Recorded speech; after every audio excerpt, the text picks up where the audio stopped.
ওমর রাতের বেলায় সবাই ঘুমাচ্ছেন, হযরত ওমরের ঘুম নাই। তিনি ঘুম থেকে জেগে রাত্রির বেলায় ঘুরে ঘুরে বেড়াচ্ছেন কে কি অবস্থায় আছে। ঘুরতে ঘুরতে দেখেন একটা তাঁবুর মধ্যে আলো জ্বলতেছে আর কান্নার আওয়াজ। আস্তে করে কাছে গেছেন, যে দেখেন একটা মেয়ে লোক কি জন্য রান্না করতেছে আর বাচ্চাগুলি পাশে বসে কাঁদে। তিনি ভিতরে ঢুকে বললেন, আচ্ছা মহিলা, তুমি এত রাত করে রান্না করতেছো কেন? এই বাচ্চাগুলি ক্ষুধায় কাঁদতেছে, যদি তুমি সন্ধ্যা রাত্রে রাঁধতে তাহলে তার অসুবিধা হতো না। মেয়ে লোকটি বলছে, পথিক, আমি তো তোমার চিনি না, তুমি তো আমার এইভাবে শাসন করতে পারো না। এই যে বাচ্চা ছেলেমেয়েগুলি আর আমরা মদিনার লোক না, পার্শ্ববর্তী দেশ থেকে আসছি মদিনা গভর্নমেন্টের কাছ থেকে সাহায্য নেওয়ার জন্য। ভিড়ের কারণে খলিফার কাছে যাইতে পারি নাই। আমার ছেলেগুলি 2-3 দিন না খাওয়া, আর এই যে হাড়ি, ওর মধ্যে কোনো গোশত না, পানি আর পাথর দিয়ে নাড়াচাড়া করতেছি যাতে বাচ্চারা বোঝে যে গোশত রান্না করতেছি। বলেছি যে একটু অপেক্ষা করো, রান্না হইলে খাইতে পারবা। কিন্তু বাচ্চাগুলি এত ক্ষুধার্ত, কোন রকমেই তারা আমার কথা শুনতে চাচ্ছে না, কাঁদতেছে। হযরত ওমর বলেন, এটা শুনে আমার মনে হলো যে আমার পায়ের তলা থেকে মাটি খসে যাচ্ছে। হযরত ওমর বললেন, মা তুমি একটু অপেক্ষা করো, দেখি আমি তোমার কোনো উপকার করতে পারি কিনা। হযরত ওমর দৌড় দিলেন। ইতিহাস বলছি, গল্প না। হযরত ওমর বাড়িতে চলে গেলেন।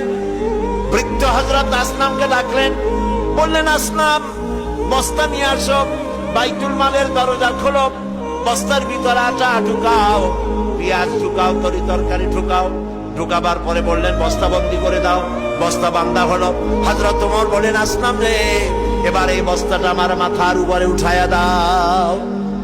হযরত আসলাম বলছেন, আমিরুল মুমিনিন, এই বস্তা বহন করার জন্য আমি খাদেম উপস্থিত আছি।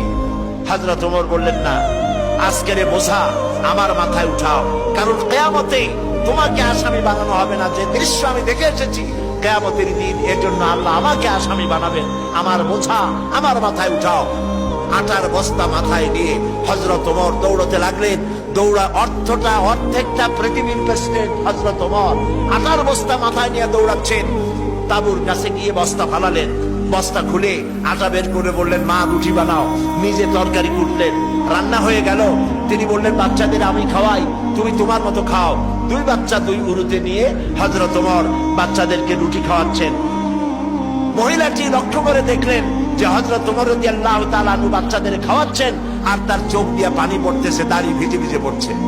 মহিলা বললেন, পথিক, তুমি যে কে আমি তো তোমারে চিনি না, তবে আমার মনে হয় এই দেশের বাদশাহ ওমর না হইয়া তোমার মতো মানুষ যদি বাদশাহ হইতো তাহলে আমাদের কপাল বোধে আরো ভালো হইত। হযরত ওমর এই রাতের বেলায় মহিলার কাছে নিজের পরিচয় দিয়ে বাহাবা নিতে চাইলেন না। তিনি বললেন, মা, আগামীকাল তুমি খলিফার দরবারে যাবে, সেখানে তুমি আমাকে দেখতে পাবে, আমি সেখানে তোমাকে বেশি কিছু দিতে চেষ্টা করব। মহিলা পরের দিন হাঁটতে হাঁটতে চলে গেছে খলিফার দরবারে। যায় দেখে চেয়ারের উপরে যিনি বসা, রাতে যিনি আটার বস্তা মাথায় করে নিয়া রান্না করে বাচ্চাদের কোলে করে খাওয়াইছেন, তিনিই তো খলিফা। মেয়ে লোকটি থরথর করে কাঁপতেছিল। কাছে গিয়ে বলছে, আমিরুল মুমিনিন, আমি তো ভুল করেছি, আপনাকে কষ্ট দিছি, আল্লাহর রাস্তায় আমারে মাফ করে দেন। হযরত ওমর দাঁড়ায় গেলেন, বললেন, বুড়ি, বললেন, মা, আমার কাছে মাফ চাইও না, উল্টা বরং আমারে মাফ করো তুমি, কারণ তুমি বলার আগে আমি খোঁজ নিয়ে তোমার কাছে খাবার যে সময় মতো পৌঁছতে পারিনি, এই জন্য কিয়ামতের দিন তুমি আমাকে আল্লাহর দরবারে আসামি বানাইও না। সুবহানাল্লাহ। এই ছিল ইসলামী রাষ্ট্র।